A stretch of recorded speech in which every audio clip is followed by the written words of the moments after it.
we are here to do a very exciting video. It is officially the time of the year for the mid-year book tag. It used to be called the mid-year freakout tag. I don't really think it's called that anymore. At least no one that has posted it that I've seen called it that. But either way, it's halfway through the year. We're gonna talk about some of the books that I have read this year. I feel like it has been a very successful reading year so far. Sorry, my cat's right there. A very successful reading year so far, not even just in quantity, but in quality. I found some really, really great books this year. A lot of really good authors. Can you see that? I have no idea if you can see her right now. I'm like, what is she doing? Okay, anyway, to get started, we're gonna start off with a really hard one, which is Best Book of 2024. And I really tried hard to narrow it down to one, but it just wasn't happening. It wasn't going to happen, and so I just didn't. So I chose three, but it's funny because they are all very, very different books. Like every single one of them is so different from the next. So I don't know what's up with that. But first one is going to be One for My Enemy by Olivia Blake. Now, this is my third Olivia Blake, and I love this woman so much. There is something that she is able to do with the English language that no one else on this earth is capable of. She is so smart. She is just so eloquent and mastermindy, and I love every second of it. I cried. It was great. It was just amazing. And so this is a retelling of Romeo and Juliet, but both families are set in New York and they are rival witch families. And I think that's all you need to know. I think that is all you need to know to convince you to pick this up. This was so good. The next one is The Vaster Wilds by Lauren Groff.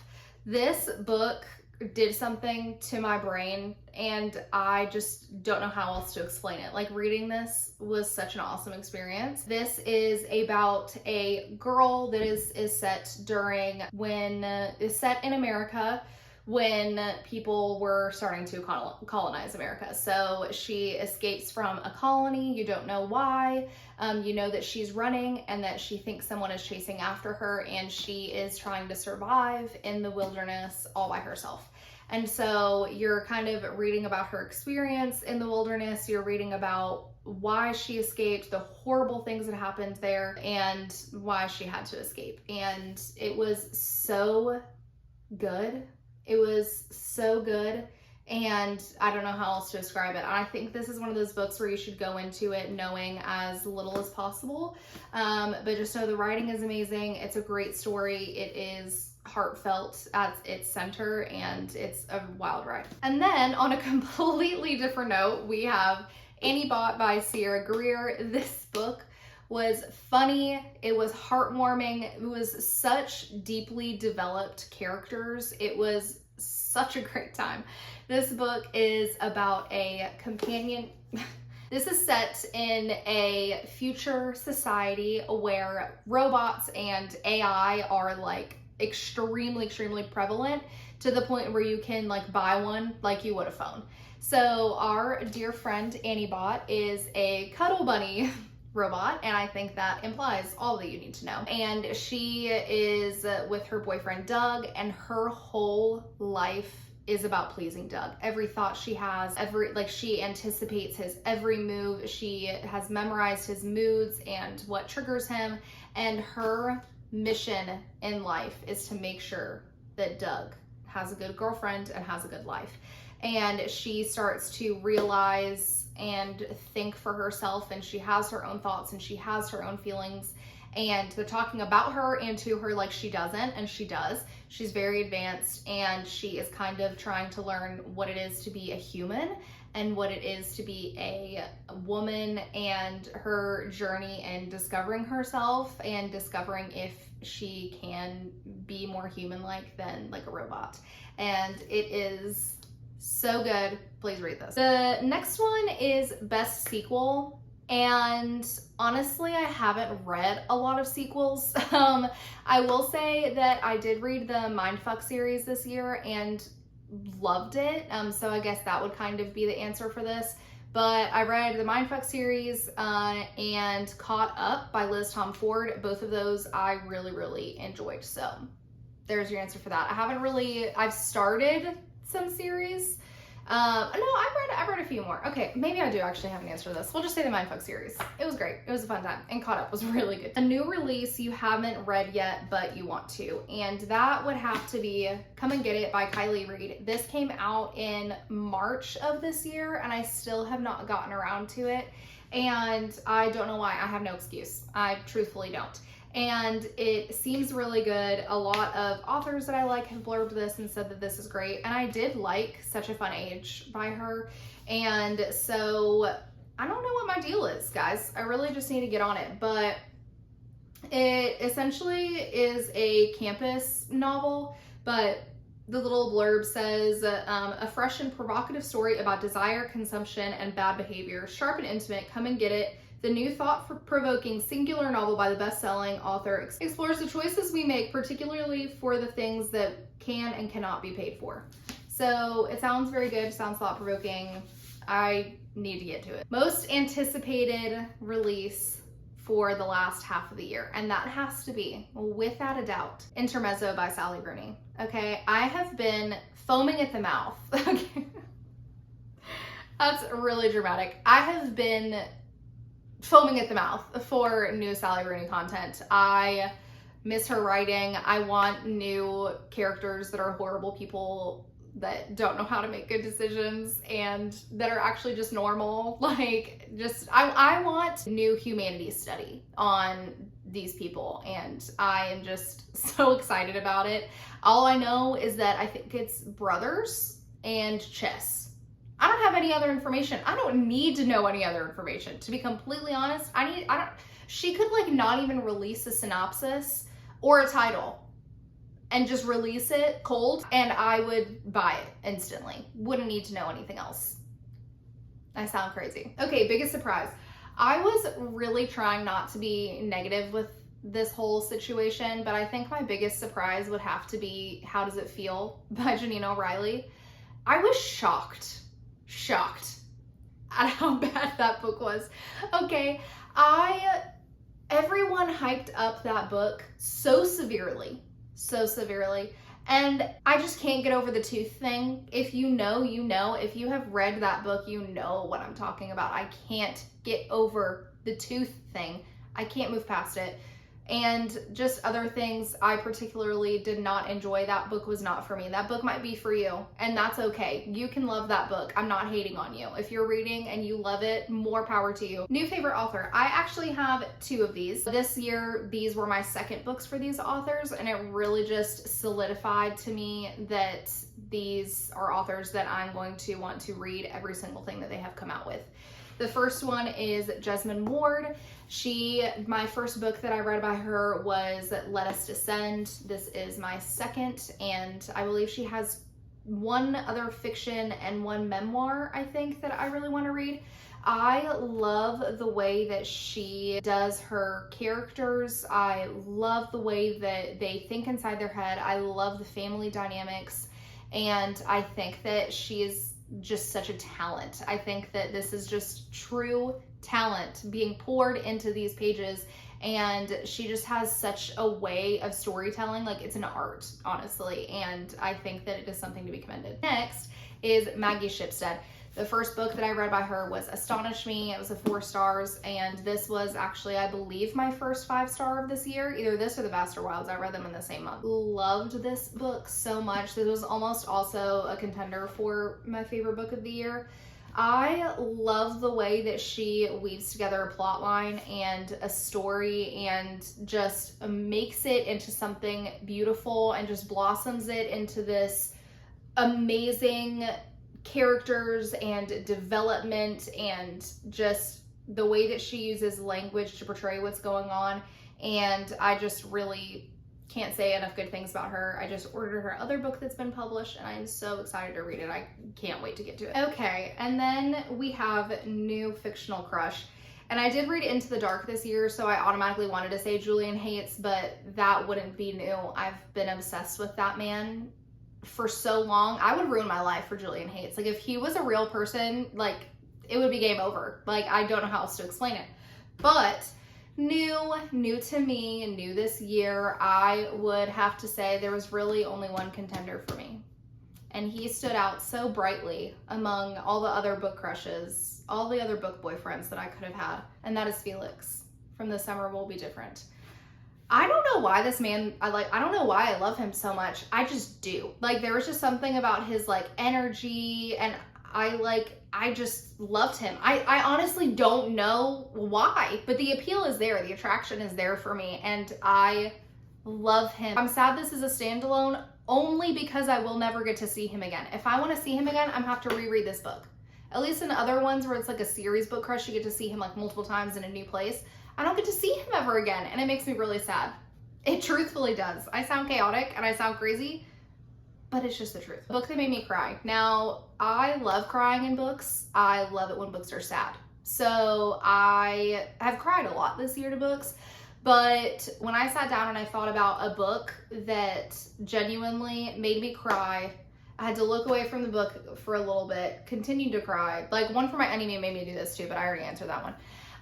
Like, it made me continue to cry, had to reread the page, continued to cry more, and then thought about how it made me feel for weeks afterwards. That is The Heaven and Earth Grocery Store by James McBride. Now, this did not make me cry. Actually, I think I cried a little bit in the middle there, but the very last few pages are absolute gold of writing and storytelling, and and then like you realize, like you start to put together after you read that the name of the book and the name of the store and the reflections and the metaphors that have happened. It was like, it was so good. Like, the reading experience of reading these last few pages is so unmatched for me this year. It was so great. And a book that made me happy, that would have to be His Majesty's Dragon by Naomi Novik. And I have only read the first book of the series, but I want to finish the rest of them. I think that this series is so wholesome and sweet and tender and loving, and I love this little dragon. I love this little dragon man, and I love his relationship with Will, and I just love how they're just figuring everything out together, and the things that Temrare would think, or he can talk, so the things that this dragon would say to his rider were the most heartfelt, moving things ever. And I love their relationship. I think this is going to be a 5-star series for me. I'm predicting it. And normally the first one, you're like, oh yeah. And this was a 5-star read, but this book made me so happy. It brought me so much joy. It was crazy. Oh, I did not even, I had all of these prepared, and I didn't even think about this one. I didn't get it out. This one is the most beautiful book that you have bought or received this year. So a cover that you've loved the most. Okay, I found some. I bought A Day of Fallen Night by Samantha Shannon. I was so happy when this came out in paperback because I genuinely wanted to read this the second that it got released. I loved Priory of the Orange Tree, but I could not stand the idea of in my head of having the paperback Priory of the Orange Tree and then the hard copy of this. Like, there was something in my brain that I just couldn't do it. And so when I saw this at the store, I was like, perfect. I love this dragon. I love these colors. This spine is going to look so perfect next to that other book. It made me extremely happy. So we're going to go with that. And then another one is actually the Barnes & Noble special edition of Throne of the Fallen. I also have not read this yet, but I wanted this pink purple color so bad, and then I saw when she released that she is going to be releasing another one this year. Oh man, I need to finish this. When is that coming out? I need to read this before that comes out. But anyway, the second one is going to be this like beautiful icy blue color, and so I was like, I have to have all of them because these are spin-off series from the other princes, the other brothers, and so there's going to be a few. If she keeps on the trajectory, there's going to be like maybe 4 or 5 more. And I just pictured all of these beautiful pasteled books on my bookshelf. And I was like, I have to get my hands on this. Only problem, I decided this way too late, and my local Barnes & Noble was out of it. It would say it was on stock in line. I would go to the Barnes & Noble, couldn't find it anywhere. No one could find it for me. No one could even find the like normal edition for me. So I was like, no, what's happening here? Couldn't order it online. And I was like, I resigned myself to the fact that this dream was dead. I was like, this is not happening for me. I was like, honestly, more upset about it than I should have been. And then Joe and I randomly walked into the other Barnes & Noble that's near us, that's just in the opposite direction. And they were having, sadly, RIP, a going out of business sale. So the entire store was 50% off. And I saw this sitting on the shelf. And I think I might have done a, ah! And ran to it. I think I screamed and ran to it. And I was so excited. So this also is the answer to that. Okay, so now we have the little extra questions that have been put in. Katie from Katie is Reading started, I think she was one of the first people that I saw do this tag video this year. And she added some questions at the end. And so I'm gonna do those here because I thought they were really fun. The first one is books that you need to read by the end of the year. And I already knew exactly what the answer to this was, okay? I already knew. I made a list for myself in my Notion that had all of my book goal related things for this year. I put my TBR that was going from 2023 into 2024.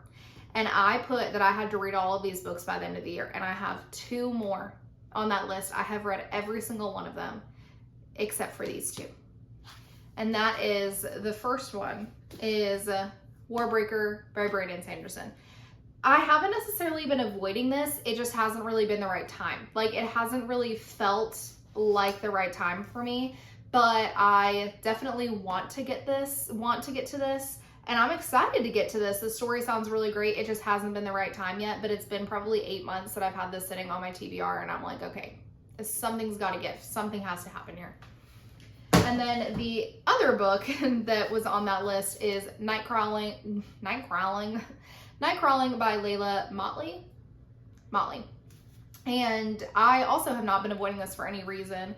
It just hasn't really seemed like the time yet. This is apparently, I know that it's intense based off of the synopsis, but I have heard that it's very intense. That doesn't scare me or anything at all. And Oprah, it was one of her book club books, and that woman has never steered me wrong in the book world, okay?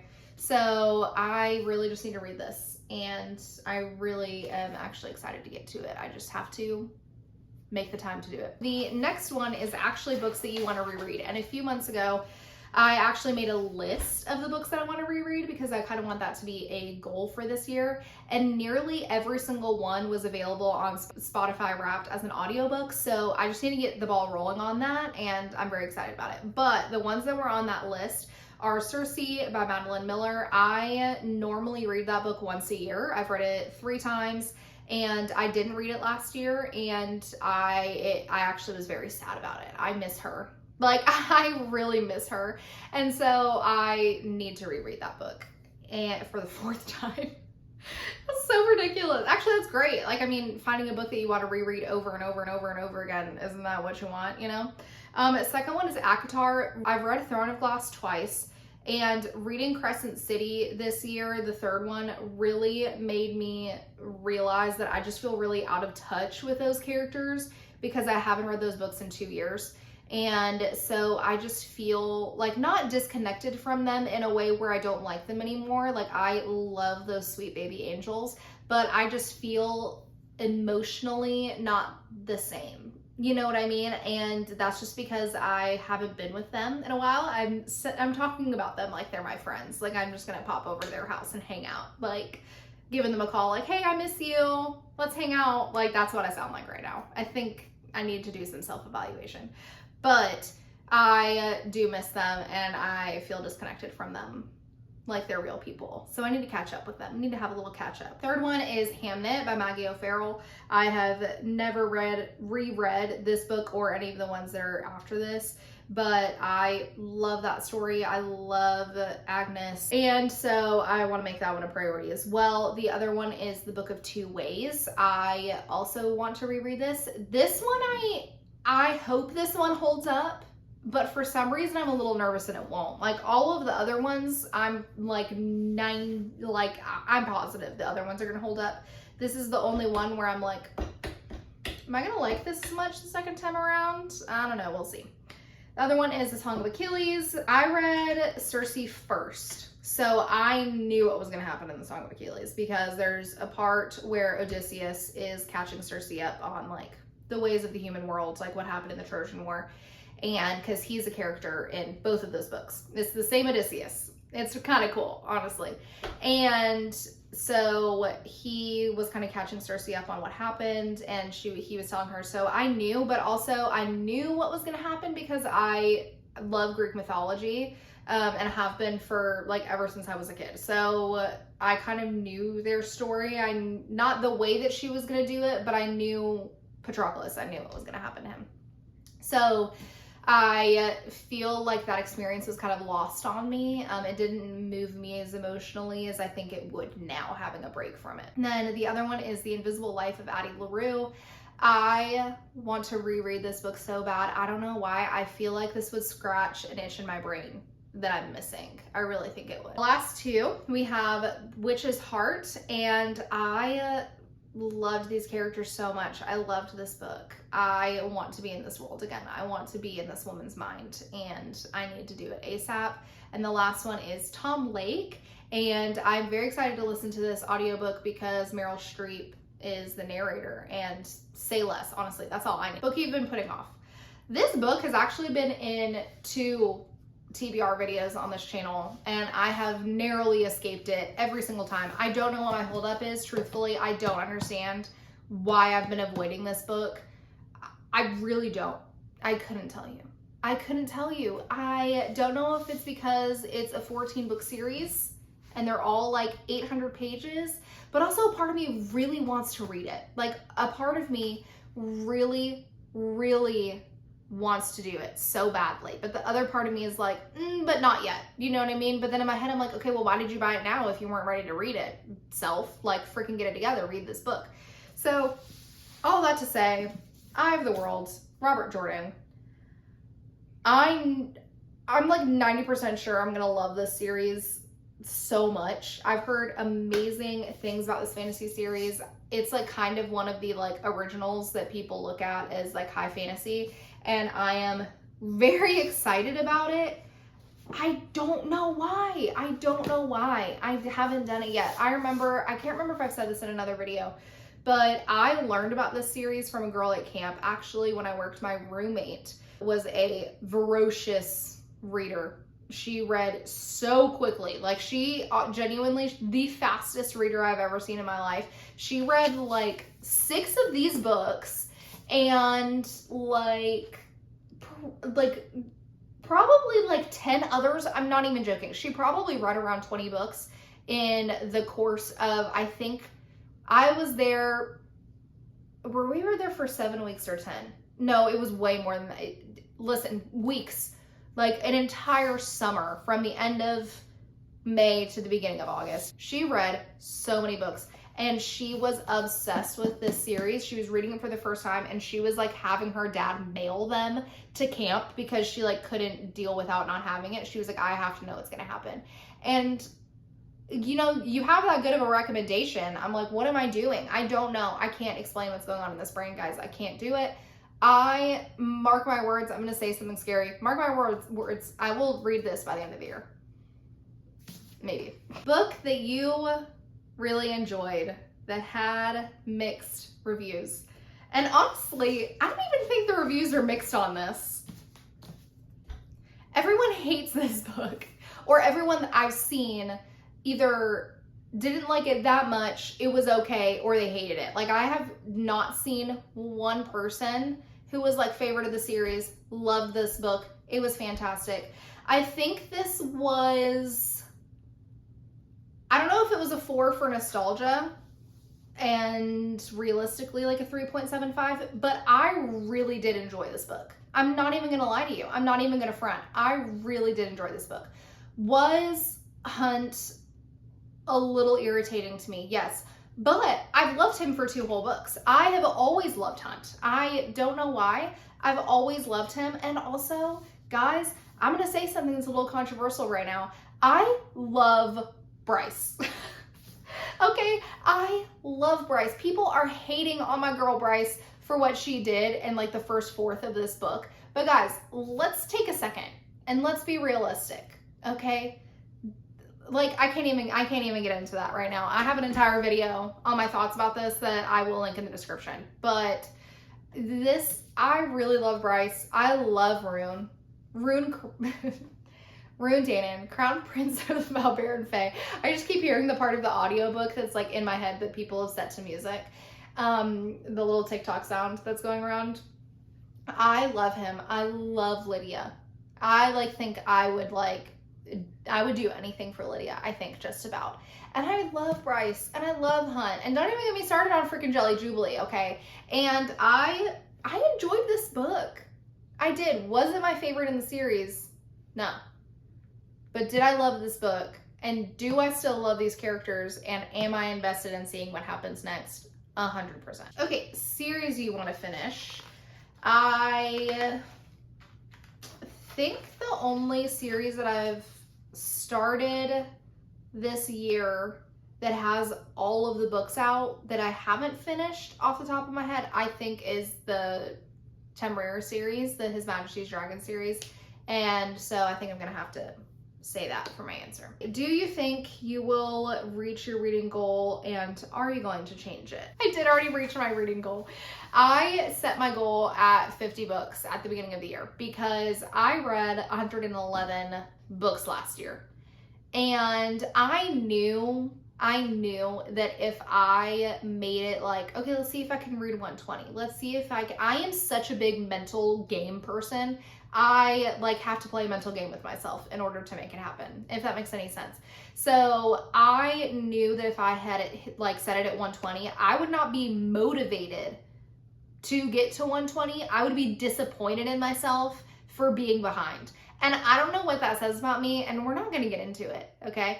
But I knew that wasn't going to work. And my actual number 1 reading goal for this year, the top one, was controversially to read less and be more social. I know. I had a whole moment last year where I was like, is this too much? I was like, is this too much? And my answer to that, I think, is no. But I do think, track-wise, I mean, I've already read, by the time of finishing this book, I've read more than 50 books. So honestly, tracking-wise, statistically, I'm almost going to be at that at the end of the year. I should be around there somewhere if things continue the way that they've been going. But in my head, I was like, I think I need to see some friends. I think I need to venture out into the world because I do this thing, and if you're watching this channel, you're most likely a reader and you read a lot too. But in my head, I'm like, if I'm anywhere, work, dinner, movie, hanging out with a friend, doing nearly anything, I have a thought. And it's not that I want to be somewhere else. It's not that I'm hanging out with my best friends and I'm also thinking that I want to be somewhere else. When I'm with my friends, I'm present. When I'm doing these things, I'm present. But in the back of my head, when I'm making the plans, when I'm texting, yes, that sounds like a great idea, I'm thinking that's reading time lost. You know what I mean? And so, and that's not because I have a goal that I need to get to. That's because I just realized I've been wearing my ugly ass Apple Watch the entire time. And I didn't put on my cute watch. That's a me problem. Anyway, all that to say, I was like, I think I need to venture outside of my house a little bit more this year. And I genuinely have. Like, I genuinely have. I've been very social this year. I wouldn't say I've been very social, but I've been more social this year. I've been very proud of myself. I think I've just realized as I've gotten older how much I enjoy being by myself. Like, I really have enjoyed that so much. But all that to say, I don't know. I'm not going to change it on Goodreads, I don't think, just because I don't want to. Like, I already accomplished what I set out to do. Why would I make my life harder? You know what I mean? Okay, new goals. I think the only new goal that I have is I want to reread those audiobooks or reread those books by listening to them on audio. I think that's really the only one that I want to add. But other than that, that's it, guys. Thank you for listening to me blab about these books for God knows how long. I don't even know how long I've been filming so far. I need to put all of these books back on my shelves. But I really enjoy this tag. I hope you guys do it too. And I just can't wait to watch everyone's answers to these questions. I feel like they're all going to be so different. And I just love reading. I love reading. I love reading goals. I love reading statistics. I love thinking about questions like this. So that's why I love this so much. But all that to say, I hope you guys have a great day and I will see you guys next time.